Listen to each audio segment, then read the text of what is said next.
反对同性婚姻的新政党安定力量，今仔日公布第一阶段暂名的选将，要来选立委，希望会当将做关键的少数，嘛希望甲各会议长合作，争取指派教育部长，他来影响到未来教育的政策。还我公投，这次我选安定力量。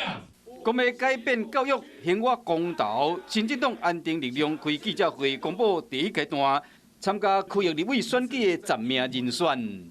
那首先我自我介绍一下，我是安定力量的主席孙基正。安定力量头一波提名人选包括新北第一选区郭台为台南市第6选区李进和，也有党主席孙继正嘛参选新北第12选区，总共10名人选。参选湘北地区、台中、彰化甲台南，希望讲安定力量会使变成关键的少数，落实公投通过各项议案，嘛希望根本解决教育的问题。